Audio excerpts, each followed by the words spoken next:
Crowd control. ஆதியாகாவுக்கு வந்து கோவம் வந்தது அதுதான். ஏன்னா அந்த க்ரௌட்ல வந்து இவங்க வந்து வண்டி ஏற்றுறது, நீங்கள் பார்த்த அந்த கிளிப்பு கூட பார்த்தேன், அது அவங்க வண்டி ஏற்றுறதுக்குள்ள அவ்வளோ அது உள்ள பெரிய பிரச்சனை ஆயிடுச்சு அந்த ரோட்ல. அந்த இடத்துல வந்து காரியங்கள் கூட பண்ண முடியாம எல்லாரும் வந்து கேமரா எடுத்துட்டு வந்து கேமரால பண்ணிட்டு எல்லா மீடியாவும் நான் சொல்லலை. இப்போ இந்த நிமிஷத்துல நான் ஒண்ணு கேட்கணும், எவ்வளவு தூரம் மிஸ் பண்றீங்க? வார்த்தையை ரொம்ப மிஸ் பண்றேன்.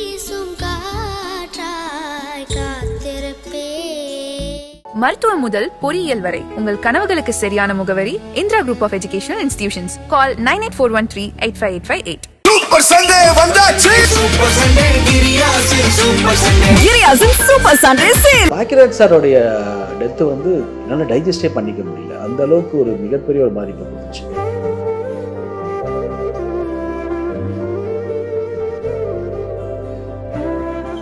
பாக்கியராஜ் சார் தான் அவர் வந்து ஒரு மிகப்பெரிய ஒரு சக்சஸான ஒரு ஹீரோவா வரணுன்றது தான் பாக்கியராஜ் சார் ஆசை. உண்மையான சிஷ்யன்றதை வந்து நான் பார்த்திபன் சாரை தான் பார்த்தேன். என் வாழ்க்கையோட மிகுந்த துக்கமான நாள். பாண்டியராஜன் சார் ரொம்ப உடஞ்சி போய் அவர் அவ்வளோ தூரம், ஏன்னா பாக்கியராஜ் சார் தானே அவங்களுக்கு எல்லாம் குரு. எனக்கு ஒரு சின்ன வருத்தம் மட்டும் இருக்கு. நடிகர் சங்கத்தில் வந்து பாக்கியராஜ் சார் வந்து அப்போ நீக்கிட்டாங்க. ஒரு திரைக்கலைஞர்களை ஒரு மதிக்க தெரிந்த ஒரு சிஎம் தான் நம்ம இப்போ பார்க்குறோம். Hi, this is Deepika from red நூல். இன்னைக்கு நம்மளோட உதயா சார் இருக்காங்க. வணக்கம். வணக்கம். நான் இந்த தருணத்தில் உங்களை மீட் பண்ணுவேன்னு சத்தியமாக எதிர்பார்க்கல. ஏன்னா ஐ திங்க் ரெண்டு பேருமே உங்களுக்கு வந்து ரொம்ப க்ளோஸ் டு ஹார்ட் பர்சனாக இருக்காங்க. பாக்யராஜ் சாரும் சரி, பாரதி ராஜா சாரும் சரி. அண்ட் ரொம்ப ஷார்ட் ஸ்பேன் ஆஃப் டைமில் தமிழ் சினிமாவுக்கு இவ்வளோ பெரிய இழப்பு வருமா அப்படின்ட்டு எதிர்பார்க்கவே இல்லை. எப்படி இது என்ன நடந்தது? இனிஷியலாக வந்து அந்த அவரோட இறந்துட்டாரு அப்படின்ட்டு பார்க்கும்போது புரியவே இல்லை. ரூமராக இருக்கக்கூடாது அப்படின்ற அளவுக்கு தான் நிறைய பேர் இருந்தது. உங்களுக்கு எப்போ இந்த நியூஸ் தெரிஞ்சுது? யார் சொன்னாங்க? இல்லை, எனக்கு வந்து மார்னிங் வந்து நான் டிவி நியூஸ் தான் பார்த்தேன். டிவி நியூஸ் பார்க்கும்போது கவலைக்கிடன் வந்தது. கவலைக்கிடன் வந்து ரொம்ப ஷாக் ஆகிட்டேன். ஏன்னா ஒரு 2-3 days, ஒரு 1 week முன்னாடி தான் என்கிட்ட பேசினாரு. அண்டு என்ன நல்லா இருந்தார், என்ன கவலைக்கிடன். ஏன்னா அதுக்கு முன்னாடி இந்த புஷ்ப மேர வெட்டிங்கில் வந்து அந்த வீடியோஸை நான் பார்த்தேன். அது மேக்ஸிமம் 1 or 2 days முன்னாடி தானே அது. ஆமாம், 2 days. அப்படி இருக்கும்போது இது என்ன ஷாக்கிங் நியூஸாக இருக்குது அப்படின்னு பார்க்கும்போது நான் உடனே சோனுக்கு ஃபோன் அடித்தேன். சோன் நம்பர் எனக்கு கிடைக்கல. உடனே வந்து என்னோட பிஆர்ஓ அவருக்கு அடித்தேன். பிஆர்ஓ அடிக்கும்போது நிக்கில் அடிக்கும்போது நிக்கில் என்ன சொன்னார், ஆமாம் கன்ஃபார்ம்டு அப்படின்னாரு. எனக்கு ஒரு 10 minutes 15 minutes எனக்கு வந்து என்ன நடக்குதுன்னே புரியல.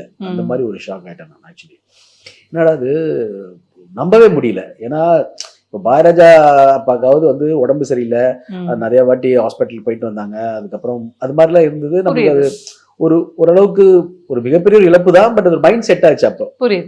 ஆனால் பாக்யராஜ் சாரோடைய டெத்து வந்து என்னால் டைஜஸ்டே பண்ணிக்க முடியல. அந்த அளவுக்கு ஒரு மிகப்பெரிய ஒரு பாதிப்பை கொடுத்துச்சு. ஸோ அதுதான் எனக்கு அப்படிதான் எனக்கு அந்த நியூஸ் தெரிஞ்சோடனே இம்மீடியட்டாக வந்து நான் அங்கே சாரோட வீட்டுக்கு போனேன். வீட்டுக்கு போகும்போது தான் அங்கே வந்து பார்த்திபன் சார் அதுக்கு முன்னாடி இருந்தாங்க. அந்த ஏற்பாடுலாம் பண்ணிக்கிட்டு இருந்தாங்க. அங்கே போனதுக்கப்புறமா தான் பாக்யராஜ் சாருடைய உடல் கொண்டு வரப்பட்டது. ஸோ அது எப்படி சொல்கிறதுனே தெரில. அந்த அளவுக்கு டைஜஸ்ட் பண்ணிக்க முடியாத ஒரு இழப்பாக தான் நான் அதை ஃபீல் பண்ணுறேன். புரியுது. எங்கேயோ இப்போ நீங்கள் சொன்னீங்களே sir, Bharathi Raja sir at least வந்து என்னன்னா அது ஒரு மாதிரி மைண்ட் செட் பண்ணிட்டோம், நம்ம அந்த அளவுக்கு நம்ம ஆயிட்டோம் அப்படின்ட்டு. இவர் பயங்கர ஹெல்த்தியா இருந்தாரு. 2 days பேக் கூட ரொம்ப ஹாப்பியா அந்த மேரேஜ்ல பார்த்தோம், சாப்பிட்டுட்டு இருந்தாரு. எல்லாமே பார்த்துட்டு என்ன ஆச்சு ஆல் ஆஃப் த சடன் அப்படின்னு தான். ஏன்னா நிறைய ரூமர் ஸ்ப்ரெட் ஆயிட்டு இருந்தது. வாக்கிங் போகும்போதே மயங்கி விழுந்துட்டாரு, வாக்கிங் போகும்போது கார்டியாக் அரெஸ்ட் வந்துருச்சு. ஆக்சுவலி என்னதான் சார் ஆச்சு அவருக்கு? இல்லைங்க, ஆக்சுவலி வந்து அவரு காலையில வாக்கிங்லாம் போயிட்டு தான் வந்திருக்காரு. காலைல வாக்கிங் போயிட்டு வந்துட்டு அதுக்கு ஏதோ அவருக்கு ஒரு என்னன்னு தெரியல, அவருக்கு ஏதோ ஒரு கேஸ்ட்ரிக் சம்திங் ஏதோ அது மாதிரி தான் இருக்குன்னு நினைக்கிறேன். இதெல்லாம் ஃபோன்ல பேசிட்டு ஏதோ ஒரு ஃபோன் வந்து தடுமாறி விழுந்துச்சுன்னு நினைக்கிறேன். அப்போ அவருக்கு வந்து கார்டியாக் அரெஸ்ட் ஆயிருக்கு. இதுல வந்து ரூமர்ஸ் வருது, நெகட்டிவ் ஸ்ப்ரெட் ஆகுது, இதெல்லாம் வந்து மீடியா சம்மந்தப்பட்ட பண்றாங்க. பட் உண்மையான நேச்சுரல் டெத்து. அது வந்து நம்ம வந்து எதுவுமே சொல்ல முடியாது. நம்ம இன்னைக்கு இருக்கிறோம், ஈவினிங் இருக்கிறோமான்றதே கன்ஃபார்ம் இல்லாத ஒரு லைஃப். ரொம்ப அன்சர்டனான லைஃப். ஈவன் தோ வந்து நாட் ஈவன் ஒரு 70s இல்லை, இன்னைக்கு யங்ஸ்டர்ஸ் சின்ன பசங்க எல்லாத்துக்குமே மாதிரி ஹார்ட் அட்டாக் வருது. ஸோ இது மாதிரி எல்லாமே நடக்குது. ஸோ அதனால இதை வந்து நம்ம என்ன சொல்றது, இது என்ன சொல்றதுன்னு தெரியல. அது ஃபேட் தான் அது. புரியுது. நீங்க சொன்னீங்க பார்த்திபன் சார்லாம் வந்து பயங்கர ஏற்பாடுகள்லாம் பண்ணிக்கிட்டு இருந்தாரு அப்படின்ட்டு. அவர் உடைஞ்சு போய் நாங்க பார்த்ததே இல்ல. One of the most strongest பெர்சனா நாங்க வந்து இதுவரைக்கும் பார்த்துருக்கோம். பயங்கரமா பிரேக் டவுன் ஆயிட்டாரு. அண்ட் அவரோட அந்த கடைசி அந்த பயணம் போது கூட ஒரு அழகா அந்த ஒரு பேட்ல வந்து அவரோட சிக்னேச்சர் அப்படின்ட்டு அதெல்லாம் for ever etched in our heart அப்படின்னு தான் இருந்தது. பார்த்திபன் சார் ஆக்சுவலி இதை எப்படி ஹேண்டில் பண்ணாரு அப்படின்னா? இல்லை ஆக்சுவலி வந்து பார்த்தீங்கன்னா ஒரு உண்மையான சிஷ்யர்ன்றதை வந்து நான் பார்த்திபன் சாரை தான் பார்த்தேன். ஏன்னா இவ்வளோ தூரம் ஒரு உண்மையான ஒரு சிஷ்யன் வந்து நான் ரொம்ப நல்ல சீமும் பார்க்கல. நிறைய எல்லாமே இருந்தாங்க அன்றைக்கி அங்கே வந்து எல்லாருமே இருந்தாங்க. பட் எனக்கு 2 பேர் ரொம்ப இன்ஸ்பயர் ஆயிடுச்சு இந்த பாக்யராஜ் சாருடைய மறைவில். ஒன்று வந்து சரத்குமார் சார். ஏன்னா சரத்குமார் சார் வந்து இறங்கி ஒரு ஒரு ஒரு ஆளுமை பண்ணார் அந்த இடத்துல. ஏன்னா அவ்வளோ க்ரௌடு கண்ட்ரோலு டோட்டலாக வந்து எல்லாருமே அதை வந்து ஆர்கனைஸ் பண்ணி அது எல்லாமே செட் பண்ணி, அதுவும் பார்த்திபன் சார் வந்து ஃப்ரம் த பிகினிங் அவங்க ஃபேமிலி கூட என்னென்ன பேசி இது சொல்கிறது, எப்படிலாம் பண்ணலன்னு சொல்கிறது, இது மாதிரிலாம் வந்து பெரிய அரேஞ்ச்மெண்ட்ஸ் வந்து மேலே வந்து அந்த மாதிரி ஒரு ஒரு ஒரு 2 பேர் அன்றைக்கி இருந்ததுனால தான் இன்னும் இப்போ அந்த க்ரௌடெல்லாம் கண்ட்ரோல் பண்ணி எல்லாரும் சேர்ந்ததுனால தான் அந்த க்ரௌடெலாம் கண்ட்ரோல் பண்ண முடிஞ்சுது. ஏன்னா பாக்யராஜ் சாருடைய வீடு வந்து பார்த்தீங்கன்னா உங்களுக்கு ஒரு சின்ன இடம், அதாவது இடம் வீட்டு பெரிய வீடு, பட் அந்த இடம் சின்ன இடம். ஸோ அந்த இடம் நீங்கள் ஃபஸ்ட்டு சாருடைய உடலை அவங்க வைக்கும்போது அந்த இடம் வந்து பத்தலை தான். அந்த இடத்துல வந்து வந்துட்டு போய் பத்தலை தான். என்னன்னா நாங்கள் வெளியில் வைக்கிறதுக்கு முன்னாடி வந்து நிறைய டிஸ்கஷன் நடந்தது. என்னன்னா சாரோடைய ரொம்ப பிடித்தமான இடம் அது. அந்த இடம் வந்து சாருக்கு ரொம்ப பிடிச்சமான இடம். அவர் அங்கே தான் உட்காந்து எழுதுவார், நாங்களாம் உட்காந்து பேசுவோம், நிறைய விஷயங்கள் பேசலாம் அந்த இடம் தான். ஸோ அப்போ நான் சாந்தனுட்டியாக பொறியமெல்லாம் கேட்கும்போது எல்லாரும் டிஸ்கஸ் பண்ணும்போது இல்லை அவர் பிடிச்ச இடம். அப்புறம் கொஞ்சம் நேரம் அங்கே இருந்துட்டு அதுக்கப்புறமா தான் ஷிஃப்ட் பண்ணோம். ஸோ இந்த மாதிரி வந்து எல்லாமே ஒரு டிசிஷன் மேக்கிங் தான். எல்லாருமே இருந்தாங்க. அதாவது சரத் சாரும் பார்த்திபன் சாரும் வந்து டோட்டல் கண்ட்ரோல் எடுத்து எல்லா விஷயம் பண்ணாங்க. அங்கே வந்து நீங்கள் பார்த்தீங்கன்னா லிங்குசாமி சார் இருந்தாங்க, ஆர் உதயகுமார் சார் இருந்தாங்க, பாண்டியராஜன் சார் ரொம்ப உடஞ்சி போய் அவர் அவ்வளோ தூரம். ஏன்னா பாக்யராஜ் சார் தானே அவங்களுக்கு எல்லாம் குரு. ஸோ அப்படிப்பட்டவருக்கு வந்து அதை வந்து எல்லாம் பார்க்கும்போது ரொம்ப கஷ்டமாக இருந்தது. இது எல்லாத்தையும் விட அவங்க ஃபேமிலி நம்மளுக்கே டைஜஸ்ட் பண்ணிக்க முடியல. சோனுக்கும் பூர்ணிமாமாக்கும் திக்கிக்கும் அப்புறம் அவங்க டாக்டருக்கும் இதெல்லாம் வந்து எப்படி இந்த இழப்பெல்லாம் அவங்க தாங்கிப்பாங்கன்றதே அன்னைக்கு ரொம்ப டிஸ்டர்ப்டாக இருந்தது. ஏன்னா நல்லா இருந்த ஒரு மனிதர் ஒன்னா வாக்கிங் போயிட்டு அப்போதான் நினைச்சேன் நான் வந்து லைஃப் ஒன்றுமே இல்லை. இதுதான் நினைக்கிறோம், நம்ம ஒவ்வொரு வாட்டியும் நினைக்கிறோம், திருப்பி நம்ம யதார்த்த லைஃபுக்கு வந்துடுறோம். அதுதான் உண்மையாக இருக்குது. பட் ரொம்ப கஷ்டமாக இருந்தது. என்னதான் லைஃப்பில் வாழ்கிறோம், இதுக்குள்ளே நெகட்டிவிட்டி, இதுக்குள்ளே பயங்கரமான காழ்ப்புணர்ச்சி, ஈகோ, எதிரி, ஒன்றுமே இல்லையே லைஃப்ன்றது பார்க்கும்போது ஒவ்வொரு வாட்டியும் உணருது. பட் திருப்பியும் ப்ராக்டிக்கலான லைஃபுக்கு தான் மக்கள் போயிட்டுருக்கோம். கண்டிப்பாக இந்த க்ரௌட் கண்ட்ரோல் பற்றி கண்டிப்பாக பேசி ஆகணும். ஏன்னா ஒரு வீடியோவில் வந்து நாங்களே பார்த்தோம், நீங்கள் வந்து பூர்ணிமா மேம் வந்து கூட்டத்தில் நெரிசத்துலேருந்து நீங்கள் வந்து பத்திரமா இழுத்துட்டு போறீங்க. அண்ட் ஆஃப்கோர்ஸ் ராதிகா மேம்லாம் வந்து ரொம்ப பயங்கர. அதையும் நான் சொல்லணும், ராதிகா அம்மா வந்து பாயராஜா சார் இடத்துலையும் சரி தேனி வரைக்கும் போய் கூட இருந்தாங்க. அதே மாதிரி வந்து ராதிகாக்கா வந்து ஃப்ரம் த பிகினிங்ல இருந்து பூர்ணிமா அம்மாவோட தான் இருந்தாங்க. டோட்டலா வந்து என்னன்னா ஒரு கட்டத்துல வந்து அந்த இடத்துல வந்து காரியங்கள் கூட பண்ண முடியாம எல்லாரும் வந்து கேமரா எடுத்துட்டு வந்து கேமரால பண்ணிட்டு எல்லா மீடியாவும் நான் சொல்லல, இது வந்து பொதுமக்களே சில விஷயங்கள் அப்படி பண்ணாங்க. மீடியால சில பேர் பண்ணாங்க. பட் இருந்தாலுமே வந்து அந்த போன் எடுத்துட்டு கொஞ்சம் அது பிரைவசி இல்லாம அதை கண்ட்ரோல் பண்றதுக்கே இன்ஃபேக்ட் பாத்தீங்கன்னா எல்லா இடத்துலயுமே சண்டை எல்லாம் வந்தது. நானும் ஜெயெல்லாம் கூட அந்த டெத் அன்னைக்கு டெத் இடத்துல கூட நான் சொன்னோம், கொஞ்சம் பிரைவசி கொடுங்க, ஏன்னா அவங்க ஃபேமிலிக்கு ஒரு இடம் கொடுக்கணும். இது வந்து இப்போ மீடியா வந்து வெளியில இருந்து எடுத்தாங்கன்னா ஓகே, உள்ளேயும் வந்து சில சேனல் எல்லாருமே சொல்லல, பட் சிலவங்க வந்து ரொம்ப டீசெண்டா எல்லாமே இருந்தாங்க எல்லா மீடியாவும். இதுல வந்து பொதுமக்களே வந்து சில இடத்துல வந்து ஆர்டிஸ்ட் வராங்க அது வராங்கன்னு பார்த்ததை இப்போ எடுக்கிறது வந்து அது வந்து எந்த விதத்துல அது எப்படின்றதை அதை டைஜஸ்ட் பண்ணிக்க முடியல. அதெல்லாம் கொஞ்சம் அவங்க பார்த்து, ஏன்னா அந்த ஃபேமிலி அந்த விஷயங்கள் நடக்கும் போது க்ரௌட் கண்ட்ரோல் ராதிகாவுக்கு வந்து கோவம் வந்தது அதுதான். என்னன்னா அந்த க்ரௌட்ல வந்து இவங்களை வந்து வண்டி ஏத்துறதுன்னு நீங்க பார்த்த அந்த கிளிப் கூட பார்த்தேன். அது அவங்களை வண்டி ஏத்துறதுக்குள்ள அவ்வளோ அது உள்ள பெரிய பிரச்சனை ஆயிடுச்சு அந்த ரோட்ல. ஏன்னா கவர்மெண்டோடைய புரோட்டோகால் இருக்கு, போலீஸ் பாதுகாப்பு இருக்கு. ஸோ இதெல்லாம் மீறி உள்ள கொண்டு போறதுக்குள்ள நிறைய உள்ள வந்துட்டாங்க. ஸோ வந்ததுனால நம்மளால கண்ட்ரோல் பண்ணி எல்லாம் கொண்டு போனால் ராதிகாக்கா வந்து பெரிய அவங்க சப்போர்ட்டாக இருந்து பூர்ணிமா கூட பார்த்துக்கிட்டு அதெல்லாம் ரொம்ப பெரிய விஷயங்க. என்னதான் இருந்தாலுமே அவங்களுக்குள்ள ஒரு பாண்டிங் இருக்கு. பாக்யராஜ் சாருக்கும் சரி பாரராஜா சாருக்கும் ராதிகாக்காவுக்கும் வந்து பயங்கர பாண்டிங் இருக்கு. அப்படி இருக்கும்போது அவங்க வந்து கூடயே இருந்து அவங்க ஃபேமிலியில இருந்து எல்லாரும் பண்ணது வந்து ரொம்ப பெரிய விஷயம். இன்னொரு இதுலயுமே வந்து சுஹாசினி மேமுமே வந்து ஒரு இல்ல இதுல mobile தான் அதான் நான் எல்லாம் சொல்றேன். தட்டி நான் ராஜா விட்டாங்க. பேர் சொல்றேன். சுஹாசினி மேடம் சரி, லிசி மேடம் சரி, நிறைய பேர் அங்க எல்லாருமே எனக்கு தெரிஞ்சு வந்து நிறைய பேர் சோனு வந்து எங்களுக்கு ஃப்ரெண்டு. ம், என்னதான் பாக்யராஜ் சார் இருந்தாலும் சோனு எங்களுக்கு ஃப்ரெண்டு. ம். சோனோட ஃப்ரெண்ட்ஸ் எல்லாருமே கலையரசன்லாம் கூட இருந்தாப்படி. ம், கலையரசனா இருக்கட்டும், பரத்தா இருக்கட்டும், எல்லாருமே மாஸ்டர் மகேந்திரன் எல்லாருமே நிறைய பேர் எல்லாருமே கூட இருந்தாங்க, கூடயே இருந்தோம். ஸோ இது வந்து என்ன சொல்றது, எனக்கு பர்சனலா பாக்யராஜ் சார் வந்து எனக்கு பெரிய ஒரு இதுதான். ம், என்னன்னா பாக்யராஜா சார் வந்து எப்படி எனக்கு ரொம்ப ஒரு பிரியமோ, அதே மாதிரி பாக்யராஜ் சார் வந்து என்னுடைய வளர்ச்சியிலையும் சரி, சோனு மாதிரி தான் என்னையும் பார்த்தாரு. ம், ம், என்னுடைய வளர்ச்சியிலையும் சரி, நான் ஒரு ஷார்ட் ஃபிலிம் ஒன்று டைரக்ட் பண்ணேன். ம், செக்யூரிட்டின்னு ஒரு ஷார்ட் ஃபிலிம் டைரக்ட் பண்ணேன். பாக்யராஜா சாரும் என்னை பாராட்டி போகணும்னு சொன்னாரு. பாக்யராஜ் சார் வந்து திடீர்னு வந்து எனக்கு ஒரு வீடியோ கிளிப் ஒன்று பண்ணி கொடுத்தாரு. அப்போ ம், என்ன சொன்னாருன்னா, அவர் வந்து இந்த மழை ஃப்ளட் டைம்ல வந்து ஒரு விஷயம் பண்ணியிருந்தார் போல இருக்கு. ம், அந்த டைம்ல அந்த மழை ஃப்ளட் டைம்ல வந்து என்ன பண்ணாருன்னா, ஒரு மழையா இருக்கு, ஒரு புயலா இருக்குன்னு ஒரு சின்ன ஒரு கவிதை மாதிரி ஒன்று எழுதி, ம். அது தன்னுக்கு அந்த ஒரு தேசப்பற்றை வச்சு பண்ணி ஒரு ஆத்ம திருப்தி வந்ததுன்னு சொன்னாரு. அந்த மாதிரி ஒரு ஆத்ம திருப்தி வந்து ரொம்ப நாள் கழிச்சு எனக்கு உதயா குறும்படம் இந்த ஷார்ட் ஃபிலிமை பார்த்து தான் வந்தது. உதயா வந்து ஒரு நல்ல நடிகராக தான் எனக்கு தெரியும். அவர் வந்து ஒரு நல்ல கிரியேட்டரு, ஒரு நல்ல ரைட்டர், நல்ல டைரக்டரு அப்படின்றது வந்து எனக்கு பாராட்டி பேசின வீடியோ வந்து கிட்டத்தட்ட ஒரு 20 நிமிஷம் வீடியோ பேசி எனக்கு அமைச்சிருந்தாரு. என்னோட எல்லா படங்களுமே பாக்யராஜ் சாருக்கு நான் போட்டு காமிப்பேன். நான் என்னுடைய படங்கள் எல்லாமே ம், சார் ஏதாவது சொல்லுவார், நல்லா இருக்கு உதயான்னு, சில கரெக்ஷன் சொல்லுவார். என்னோட லாஸ்ட் ஃபிலிம் அக்யூஸ்ட் கூட பார்த்துட்டு உதயா இந்த இடத்துல இந்த டைலாக் ஒன்று போடுனாரு. அவர் சொன்னதுக்கப்புறம் நான் சேஞ்ச் பண்ணேன். அதெல்லாம் போட்டு அதுக்கப்புறம் வந்து கூட அக்யூஸ்ட் படம் ரிலீஸ் ஆகி படம் போயிட்டு ஒரு நாள் 25 நாள் ஓடி ஒரு போஸ்டர் ஒட்டியிருந்தாங்க ம். வெளியில. அவர் ஏர்போர்ட்ல இருந்து வந்தார் போல இருக்கு. ம், ஏர்போர்ட்ல இருந்து வந்து பார்த்துட்டு எனக்கு சொன்னாரு, ஃபோன் பண்ணாரு. ஃபோன் பண்ணிட்டு, உதயா அவனுடைய போஸ்டர் பார்த்தேன். இந்த காலகட்டத்தில் 25வது நாள் ஒரு படம் ஓடி ஒரு போஸ்டர் வருதுன்னா எவ்வளோ பெரிய பெரிய விஷயம். விஷயம் கண்டிப்பா. அதுவும் உனக்கு நல்ல பிரேக்காக இருக்குது இந்த படம் ம். அப்படின்னு சொன்னார். அதெல்லாம் வந்து ஏதாவது நான் சொல்கிறேனே, எனக்கு வந்து நிறைய பேர் வந்து நம்ம இழந்துக்கிட்டே இருக்கோம். நம்மளை மோட்டிவேட் பண்ணுறவங்க, என்ன மோட்டிவேட் பண்ணவங்க பர்சனலாக என்னோட நண்பர் விவேக் சாரை நான் இழந்தேன். ம், விவேக் சாரோட இழப்புலாம் எனக்கு பெரிய டைஜஸ்டே பண்ணிக்க முடியாத இழப்பு. மனோபல் அண்ணா ம், அதே மாதிரி எல்லாம் மோட்டிவேட் பண்ணவங்க. பாரதிராஜா சார் என்ன மோட்டிவேட் பண்ணியிருக்காரு. ஏன்னா அவர் தான் வந்து நான் வந்து நீ நல்ல நடிகன் ஆகலான்னு சொல்லி ஃபஸ்ட்டு நான் திரையுலக இண்டஸ்ட்ரிக்கு முன்னாடி ஒரு விஷயம் சொன்னார். ம், அதுக்கப்புறமா எனக்கு நடிப்பில் இன்ட்ரெஸ்ட் வந்தது. அதுக்கப்புறமா பாக்யராஜ் சார் வந்து எனக்கு நீ நல்ல கிரியேட். அதுக்கப்புறம் நான் இன்னொரு குறும்படம் பண்ணேன். ம். அந்த ஃபேமிலின்னு ஒரு ஷார்ட் ஃபிலிம் பண்ணேன். Okay. அதில் வந்து பூர்ணிமாமா நடிச்சாங்க. ஆ, அவங்கள நான் வச்சு டைரக்ட் பண்ணேன் அந்த படம். ஓகே. அது ஒரு ஷார்ட் ஃபிலிம். அதுவும் பெரிய அவார்ட்லாம் கிடைச்சிது. ம். இந்த செக்யூரிட்டி அவார்ட்லாம் கிடைச்சிது. அப்போ அதுக்கும் பாக்யராஜ் சார் ஃபோன் பண்ணி இது மாதிரி வந்து இந்த படமும் நான் ரொம்ப பாராட்டி பேசலாம், என் ஒய்ஃபும் நடிச்சிருக்காங்கன்ற மாதிரி ஆகிடும். ஆனால் அது இல்லை, உதயா வந்து வேற லெவலில் பண்ணியிருக்கான். இனிமேல் வந்து நான் நடிகன் சொல்றது எனக்கே ஒரு மாதிரி இருக்கு. ம், நடிகன் மட்டும் இல்லாமல் ரைட்டரு, கிரியேட்டரு, அவன் சீக்கிரமா அவன் வெளியத்தில் டைரக்ஷன் பண்ணணும் அப்படின்னு ம். ஆசைப்பட்டாரு. கண்டிப்பா அவருடைய ஆசையை நான் நிறைவேற்றணும் தான் நானும் ஃபீல் பண்றேன். கண்டிப்பா இப்போ டைரக்ஷன் நான் இறங்கணும்னு ஆசைப்படுறேன்.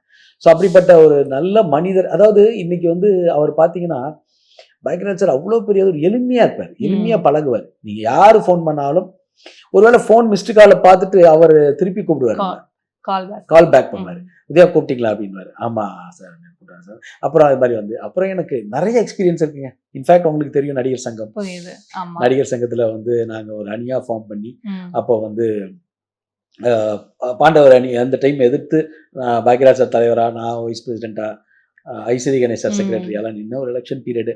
அதெல்லாம் நிறைய இருக்கு அவரை பத்தி சொல்லணும்னா. அஃப்கோர்ஸ் பாக்யராஜ் சாரோட உங்களுக்கு இன்னொரு கனெக்ட் இருக்குன்னா அது நடிகர் சங்கம் தான். ஆமா. ஏன்னா நடிகர் சங்கம்ல வந்து it is like opposite poles மாதிரி இருந்தீங்க. ப்ரொஃபஷன் வேற, பர்சனல் வேற அப்படின்ட்டு ஐ திங்க் உங்ககிட்ட இருந்து ஒரு பெஸ்ட் ஆஃப் எக்ஸாம்பிள் அது பார்க்க முடிஞ்சது. ஸோ நடிகர் சங்கம் டைம்ல அவரு ஏதான சொன்னது அதெல்லாம் எங்களுக்காக ஷேர் பண்ணுவோம். அப்போ வந்து ஒரு அணியா நான் ஃபர்ஸ்ட் வெளியில வந்தேன், ஐஸ்வரி சார் வெளியில வந்தாங்க. அதை ஒரு அணியா ஃபார்ம் பண்ணும்போது யார் தலைவர் அப்படின்னு ஒரு விஷயம் வந்து யார் தலைவர்? ஐஸ்வரி சார் தான் வந்து பாக்யராஜ் சார் தான் இதுக்கு கரெக்டாக இருக்கும், பாக்யராஜ் சார் ஒரு தலைவர் வந்தால் நல்லா இருக்கும். ஐஸ்வரி சார் பாக்யராஜ் சார்கிட்ட பேசினாங்க. அப்படியே நடந்தது. நான் வந்து என்னை கூப்பிட்டாரு. நான் தான் இப்போ என்ன வைஸ் பிரசிடென்ட் கேண்டிடேட் வந்தேன். அப்போ என்னை கூப்பிட்டுட்டு உதயா என்ன நடிகர் சங்கத்தில் என்னென்ன நடக்குது, என்ன பிரச்சனைன்னு அவருடைய வீட்டில் ஒரு ரூமில் ஆல்மோஸ்ட் 5 hours நானும் அவரும் உட்காந்து இல்லை இது சார் இது சார் இது சார் இது சார் சரி எல்லாத்தையும். ஏன்னா ஒரு டிசிஷன் எடுக்கிறதுக்கு முன்னாடி அவர் தலைவராக நிற்கணும்னு சொன்னோன்னே உடனே வந்து இமீடியட் அக்செப்ட் பண்ணல சார். அது வந்து என்ன எதனால பிரச்சனை, நாசர் சார் இருக்காரு, நீங்களாம் ஒன்றா தானே உதயா இருந்தீங்க, நீங்கள் எதனால இப்படி பிரச்சனை அப்படின்னு சொல்லிட்டு என்கிட்ட தெளிவாக எல்லாத்தையும் கேட்டார். இது டீட்டெயில் என்ன பிரச்சனை, இது பிரச்சனை எல்லாத்தையும் கேட்டார். அப்புறமா தான் நைட்டு வந்து கிட்டத்தட்ட ஒரு 5 hours நானும் அவர் மட்டும் அவர் வீட்டில் ஸோ அப்போ பேசி கேட்டதுக்கு அப்புறமா தான் வந்து இமீடியட்டாக வந்து ஐசி சார்ட்ட ஃபோன் பண்ணி நான் நிற்கிறேன் அப்படின்னு சொன்னார். ஸோ இந்த மாதிரி நிறைய இருக்குங்க, அவர்கிட்ட நிறைய எனக்கு எக்ஸ்பீரியன்ஸஸ். அஃப்கோர்ஸ் இப்போ ப்ரொஃபஷனல் வைஸ் அப்படி பார்த்தோம். பர்சனலாக மோர் லைக் நான் வந்து உங்களை நீங்கள் பழகிறத வச்சு பார்க்கும்போது ஒரு ஃபேமிலியாக தான் வந்து நீங்கள் பார்க்குறீங்க அப்படின்னு தெரியுது. ஒரு ஃபேமிலியாக அவங்களுக்கு இப்போது மேஜராக இப்போ லைக் உங்களுக்கு ஒரு ஃப்ரெண்ட் ஒரு பிரதர் கைண்ட் தான் வந்து சாந்தனு தான். So how he is handling, because அவருமே வந்து உடஞ்சி போயிட்டாரு பார்த்தோம். ஏன்னா எல்லாருமே ஒரு யதார்த்தமான ஒரு நாளாக தான் அதை நினச்சாங்க, ஆனால் யாருமே அதை எதிர்பார்க்கல இப்படி மாறும் அப்படின்ட்டு. ஸோ அவர் எப்படி ஹேண்டில் பண்ணுறாரு, பேசுனீங்களா அதுக்கப்புறமா? இல்லை, அதுக்கப்புறமா எனக்கு பேசவே முடியல. ஏன்னா என்னங்க நம்மளுக்கே இன்னும் அதுலேருந்து வெளில வர புரியுது புரியுது. அப்படிப்பட்டவங்க வந்து சன்னு, அதுவும் அவர் வந்து சோனுனா பாக்யராஜ் சாருக்கு அவ்வளோ உயிர். அவர் வந்து ஒரு மிகப்பெரிய ஒரு சக்ஸஸான ஒரு ஹீரோவாக வரணுன்றது தான் பாக்யராஜ் சாருடைய ஆசை. ஸோ அது வந்து நிறையா வந்து அவர் இன்னும் கொஞ்சம் சோனு கண்டிப்பாக ஜெயிப்பார், பெருசாக ஜெயிப்பார். ஆனால் இன்னும் அவர் இதை பார்த்துட்டு போயிருந்துருக்கணுன்றது எனக்கு ஒரு இது இருக்குது. அது கண்டிப்பாக அவருடைய ஆசை பிளெஸிங்ஸ் இருக்குது. ஆனால் இன்னும் கொஞ்சம் கஷ்டம் தானுங்க, அதுலேருந்து வெளியில் வரதுன்றது ரொம்ப கஷ்டம். என்னதான் இருந்தாலும் அப்பா வந்து ஒரு ஹீரோ தானே, எல்லாருக்குமே ஒரு ஹீரோ தான். அப்பான்றது வந்து இன்னைக்கு வந்து சாதாரண விஷயம் கிடையாது. ஒவ்வொரு லைஃப்லேயுமே அப்பான்றது வந்து அவ்வளோ பெரிய ரோல் மாடல் இல்லையா? அப்படி வந்து நிறையா சாக்ரிஃபைஸ் பண்ணி தான் ஒவ்வொரு பசங்களையுமே எல்லாருமே வந்து வளர்க்குறோம். அப்படிப்பட்ட ஒரு முக்கியமான ஒரு ரோல் அப்பா, நம்ம ஃபர்ஸ்ட் ஹீரோ. அவர் என்னதான் நம்ம பேசல, என்னதான் இது பண்ணலனா கூட அப்பான்றது ஒரு அப்பா நிறைய எல்லா குடும்பத்திலும் அது இருக்கு இல்லையா? ஸோ அப்படிப்பட்ட ஒரு விஷயம் வந்து அப்பாவை இழந்தது வந்து சோனுக்கு வந்து எப்படி நம்ம அதை சொல்ல முடியும்? அதனால அவங்க ரெண்டு பேரும் ஃப்ரெண்ட்லி மாதிரி தான் வீடியோஸ்லாம் நிறைய பார்த்துருக்கோம். கண்டிப்பா அவர் டான்ஸ் ஆடுற வீடியோஸ்லாம் இப்போ ட்ரெண்டிங் ஆகிட்டு இருக்கு. ஸோ ரொம்ப அவர் ஜாலியாக இருப்பார். அவருக்கு மிகப்பெரிய ஒரு வெற்றி வந்து கண்டிப்பாக இருக்குது. இன்னைக்கு பாக்யராஜ் சார் கடவுளாக இருந்து அவர் கூட தான் இருப்பாருன்னு தோணுது. கண்டிப்பாக. அஃப்கோர்ஸ் சார், அவர் வந்து இந்த தமிழ் சினிமாவில் அத்தனை விஷயங்கள் அவர் பண்ணியிருக்காருன்னு போது கண்டிப்பாக இதை பற்றி பேசே ஆகணும். ஏன்னா சிஎம் விஜய் சார் வந்து ஒரு அரசு மரியாதை பண்ணணும் அப்படின்ட்டு. அதாவது எனக்கு வந்து இந்த நேரத்தில் வந்து நான் சிஎம் விஜய் சாருக்கு வந்து அண்ணா விஜய் அண்ணாக்கு வந்து நன்றி தான் சொல்லணும். ஏன்னா நீங்கள் வந்து யாருமே வந்து அரசு மரியாதையை வந்து கேட்கல, ஆனால் வந்து போய் பண்ணிட்டு அரசு மரியாதை கொடுத்துட்டு உடனே வந்து அனௌன்ஸ் பண்ணிட்டாங்க அரசு மரியாதைன்ற. அதே மாதிரி பாரதிராஜா சாருக்கும் வந்து இம்மீடியட்டாக அனௌன்ஸ் பண்ணிட்டாங்க. ஒரு கலைஞர்களை, ஒரு திரைக்கலைஞர்களை ஒரு மதிக்க தெரிந்த ஒரு சிஎம் தான் நம்ம இப்போ பார்க்குறோம். அவருக்கு அவங்க என்ன டேலண்ட்டு, அவங்க வந்து ஒரு டிசர்விங்கான ஒரு பர்சன் இல்லையா? என்னை பொறுத்த வரைக்கும் என்னன்னா, வாழும்போதே வந்து அவங்களெல்லாம் மிக பெருசாக கொண்டாடணும். அது நம்ம பண்ணுறதே இல்லை. நம்ம வந்து ஒரு சங்கமாக இருக்கோம், அதெல்லாம் அசோசியேஷனாக இருக்கும். அவங்க இருக்கும்போது அவங்களுக்கு மிகப்பெரிய ஒரு பாராட்டு விழா நடத்தி அவங்கள வந்து கொண்டாடணும். நம்ம பாக்யராஜ் சார் வந்து இப்போ 50வது ஆண்டு விழா பண்ணோம். அது ஒரு அமைப்பாக நடந்து பண்ணாங்க. ஒட்டுமொத்தமாக திரையுலகமும் சேர்ந்து அதெல்லாமே வந்து நம்மளே நடத்தணும். புரியுது. அப்போதான் அந்த கலைஞர்களுக்கு மிகப்பெரிய ஒரு டிசர்விங். ஆனால் இந்த மாதிரி ஒரு லெஜெண்ட்ஸ்லாம் நம்ம வந்து பார்க்கவே முடியாது. அப்படிப்பட்ட ஒரு லெஜெண்ட்ஸ் இருக்காங்க. அதே மாதிரி இண்டஸ்ட்ரியில் இன்னும் நிறைய பேர் இருக்காங்க. என்னை பொறுத்த வரைக்கும் இன்னும் நிறைய லெஜெண்ட்ஸ் இருக்காங்க. SPM Muthuraman sir, SP Muthuraman சார்லாம் வந்து அன்னைக்கு அவருடைய இடத்துக்கு சுடுகாட்டுக்கு வந்து கிட்டத்தட்ட ஒரு முன்னாடியே வந்து உட்கார்ந்துருக்காரு. அவர் how old is almost 88 something ஆயிட்டு இல்லையா? அங்கே வந்து உட்கார்ந்து வந்து பாக்யராஜ் சாருக்கு இது மாதிரி செலுத்தி தான் அவர் போனார். ஸோ அவர் எவ்வளோ பெரிய ஆட்களை வந்து ரஜினி சார் ஆகட்டும், கமல் சார் ஆகட்டும், எவ்வளோ ஹிட்ஸு, எவ்வளோ பெரிய ஒரு, அதை விட அவர் மிக சிறந்த மனிதர். அவருக்கு நம்ம இண்டஸ்ட்ரியிலலாம் நிறைய பாராட்டு விழாவும் நிறைய விஷயங்கள் அவருக்கு நம்ம செய்யணும். ஸோ இந்த மாதிரி ஒரு விஷயங்கள்ல வந்து நம்ம இருக்கும்போது தான் எல்லாத்துக்குமே நம்ம பண்ணிடணும்னு எனக்கு தோணும். ஸோ இதை வந்து நான் குறிப்பாக சொல்றேன்னா சிஎம்க்கு வந்து மிகப்பெரிய ஒரு நன்றி தான் சொல்லணும். அவ்வளோ தூரங்க. அதாவது அமைச்சர் ராஜ்மோகன் சார் வந்து அன்னைக்கு வீட்டுக்கே வந்து மரியாதை செலுத்தினாங்க. எல்லா அமைச்சர்களும் வந்தாங்க. ராஜ்மோகன் சாரும் புஷி ஆனந்த் அமைச்சர் அவர்களும் அந்த இடத்துக்கே வந்து பார்வையிட்டு இம்மீடியட்டாக வந்து என்னென்ன அரசு மரியாதை இருந்து ஏற்பாடு பண்ணி கொடுத்து எல்லாத்தையும் பண்ணாங்க. ரொம்ப பெரிய விஷயமா இருந்தது அதெல்லாம். கண்டிப்பாக. அண்ட் ஆல்சோ நிறைய பேர் வந்து சிஎம் சாரோட அந்த ஃபுட்டேஜ்லாம் பார்த்துட்டு நிறைய சொன்னது வந்து அவர் சிஎம்ன்றது இல்லாமல் அங்கே வந்து ஒரு சக மனிதராக இருந்துட்டு பூர்ணிமா அம்மாவை வந்து அவ்வளோ தூரம் வந்து கேர் எடுத்து பார்த்துக்கிட்டாங்க. முட்டி போட்டுலாம் அவரை அவ்வளோ தூரம் அவர் பேசணும்ட்டுலாம். அதுதான் அவர் விஜயண்ணா வந்து அதுதான் அவர் ரியல் கேரக்டர் தான்.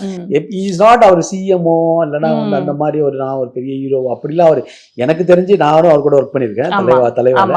பட் ரொம்ப ஃப்ரெண்ட் வேற, எனக்கு ஃப்ரெண்டு அண்ணதான். பட் பிகினிங்லேருந்து என்னுடைய கேரியர்லேருந்து எனக்கு நிறைய சப்போர்ட் பண்ணியிருக்காரு. என்னுடைய பட விழாக்களுக்கு வந்திருக்கிறாரு, என்னுடைய பட ஆடியோ லான்ச்சுக்கெலாம் வந்திருக்கிறாரு. ஸோ இன்னைக்கு வரைக்கும் நல்ல ரிலேஷன்ஷிப்பில் தான் இருக்கும். பட் இருந்தாலுமே வந்து இஸ் வெரி டவுன் டு எர்த்துங்க. அவர் சிஎம்ன்ற ஒரு விஷயம்லாம் மண்டையில் அவர் ஏற்றிக்கவே இல்லை. ஜெயனா வந்து சிஎம்ன்றது வந்து அவரை நம்ம தான் சொல்லணும், அவர் சிஎம்னு அவர் மண்டையில் என்றைக்குமே ஏற்றிக்கிட்டு இருந்தார். ஸோ அப்படிப்பட்டவர் வந்து அன்னைக்கு பார்க்கும்போது வந்து அவர் எந்த விதமான ஒரு இதுவோ அப்படிலாம் இல்லை. யதார்த்தம் அவர் பண்ணது யதார்த்தமாக அவர் என்ன பண்ணணும்னு நினைச்சாரோ அதே மாதிரி சௌத்ரி சாரோட டெத்துக்கு வரும்போது அதான் சொல்றேனே, சௌத்ரி சார் என்னுடைய குருநாதர் இன்ட்ரடியூஸ் பண்ணி விட்டுற அவர் தான். ஸோ இது எல்லாமே நம்மளை யாரும் இப்போ என்கரேஜுக்கு நம்மளை ஒரு மோட்டிவேட் பண்றதுக்கு இல்லாமல் போயிடுற மாதிரி எனக்கு ஒரு ஃபீல் வந்துச்சு. ஸோ இதெல்லாம் நம்ம இழந்துக்கிட்டே இருக்கோம். ஸோ இதுதான் என்னுடைய இப்போ இந்த நிமிஷத்துல நான் ஒண்ணு கேட்கணும், எவ்வளவு தூரம் மிஸ் பண்றீங்க சார்? வார்த்தையே இல்லைங்க, ரொம்ப மிஸ் பண்றோம். என்ன சொல்றது, இப்போ திருப்பி வந்து ஒரு சாதாரணமாக ஒரு விழாக்கு கூப்பிட்டா எந்த விதமான எஸ்டேஷனையுமே பண்ணாம என்னைக்கு உதய டேட் அன்னைக்கு இந்த டேட் என்னுடைய சிஸ்டர் பையன் இன்ட்ரடியூஸ் ஆகும்போது ரங்கோலியன் படம் இன்ட்ரடியூஸ் ஆகும்போது நான் வந்து சாரை கூப்பிட்டேன். அப்படியாவது வேற ஒரு விழாக்கு போக வேண்டியது, ஆனாலுமே வந்து ஒரு புது பையன் வரான் இண்டஸ்ட்ரிக்கு, அவனை நம்ம என்கரேஜ் பண்ணுவோம் அப்படின்னு சொல்லி எங்கள் குடும்பத்துக்கு ஒரு பெரிய மரியாதை கொடுத்தாரு. ஸோ அந்த மரியாதை தான் என்னுடைய பிரதருமே அந்த டெத்தில் ஃபுல்லாக இருந்தார். எனக்கும் வந்து அங்கே வந்து ஃப்ரம் த பிகினிங்ல இருந்து என்னால் முடிஞ்சதுக்கு நாங்கள் இருந்தேன். ஏன்னா இது இருந்தது ஒரு பெரிய இது கிடையாது, இருக்கணும். ஆக்சுவலி எனக்கு வந்து என்னை பொறுத்த வரைக்கும் என்னன்னா பார்த்திபன் சாருக்கும் சரத் சாருக்கும் நாங்களாம் ஒரு சின்ன சப்போர்ட்டாக தான் இருந்தோம் சொல்லணும், அவ்வளோதான். மற்றபடி அவங்களாம் வந்து ஒரு பெரிய ஒரு நம்ம பார்க்கும்போது அவங்களாம் பார்க்கும்போது எதுக்கு நல்லதுக்கு போகிறோமோ இல்லையோ இது மாதிரி இடத்துல தான் நம்ம நிற்கணும். இந்த மாதிரி இடத்துல தான் நம்ம நின்று நம்மளுடைய அட்லீஸ்ட் வந்து நம்ம வந்து அவங்களுக்கு உண்டான மரியாதையை நம்ம கொடுக்கணுன்றது தான் இது. அது வந்து நமக்கு வந்து ரொம்ப எப்படின்னா நல்லா நிறைய இடத்துல போய் ஃபுல்லாக நிற்க முடியாது. பட் பாக்யராஜ் சாருக்கோ இல்லை வந்து மற்ற ஆட்களுக்கோ நமக்கு ரொம்ப நெருக்கமான ஆட்களுக்கு நம்ம வந்து இருந்து அந்த மாதிரி லெஜண்ட்ஸ்க்கு நம்ம வந்து மரியாதை கொடுத்துதான் கண்டிப்பாக. அது ரொம்ப நீங்கள் சொன்ன மாதிரி ரொம்ப ஒரு ஒரு ஒரு பாதிப்பு தான். அது வந்து இனிமே இப்படிப்பட்ட ஆட்களை வந்து பாக்யராஜ் சார் மாதிரி ஆட்களையோ இல்லை பாரதிராஜா சார் மாதிரி ஆட்களையோ அவங்களுடைய படைப்புகள் பேசப்படும். கண்டிப்பாக படைப்புகள் அது ஃபாரெவர் எப்பயுமே அது வந்து நம்ம ஒன்றுமே பண்ண முடியாது, அது பேசப்படும். அதான் என்னை பொறுத்த வரைக்கும் என்னுடைய பர்சனல் விஷயம் என்னன்னா திரையுலகத்தை எல்லாத்துக்குமே வந்து நம்ம இருக்கிற எல்லாத்தையுமே வந்து லெஜெண்ட்ஸ் எல்லாம் வந்து இப்பவே செலிப்ரேட் பண்ணணும். ஒரு நடிகர் சங்கமாக இருக்கட்டும், ஒரு அசோசியேஷனாக இருக்கட்டும், எல்லாருமே வந்து செலிப்ரேட் பண்ணணும். எனக்கு ஒரு சின்ன வருத்தம் மட்டும் இருக்கு. அது என்னன்னா நடிகர் சங்கத்தில் வந்து பாக்யராஜ் சார் வந்து அப்போ நீக்கிட்டாங்க, என்னையும் நீக்கிட்டாங்க. அப்போ எனக்கு கொஞ்சம் கஷ்டமா இருந்தது. என்ன நீக்கினது விட்டுருங்க, நம்ம ஒரு சின்ன ஆளு ஒன்றும் பிரச்சனை இல்லை. ஆனால் அப்பேற்பட்ட ஒரு மிகப்பெரிய ஒரு கலைஞன் ஒரு எலெக்ஷனில் நின்னார், ஏதோ ஒன்று நடந்தது, எலெக்ஷன் டைமில் நடந்தது, ஒரு 6 மாதம் நீக்கினது. அதுக்கப்புறமாவது கொஞ்சம் அவரை வந்து ரினியூ பண்ணி சேர்த்துருந்துருக்கலாம். அது எனக்கு பர்சனலான ஒரு வருத்தம், இப்போ என்ன நீக்கினாங்க அது எல்லாமே ஓகே தான், அது ஒன்றும் பெரிய விஷயம் இல்லை. பட் அவ்வளோ பெரிய ஒரு மிகப்பெரிய ஒரு கலைஞர் அன்றைக்கி அதான் நாசர்ல வரும்போது எல்லாரும் வந்து அஞ்சலி செலுத்தினாங்க, நடிகர் சங்கம் மூலியமாக அஞ்சலி செலுத்தினாங்க. பட் இருந்தாலும் அது அவர் சேர்த்துருக்கணுமோன்னு தோணுச்சு. இன்னமும் அது இடைக்கால நீக்கம் அப்படியே இருக்குன்னு நினைக்கிறேன். மருத்துவம் முதல் பொறியியல் வரை உங்கள் கனவுகளுக்கு சரியான முகவரி Indira group of educational institutions. Call 9841385858. Super Sunday வந்தாச்சு. சூப்பர் சண்டே கிரியாசின் super Sunday super Sunday sale.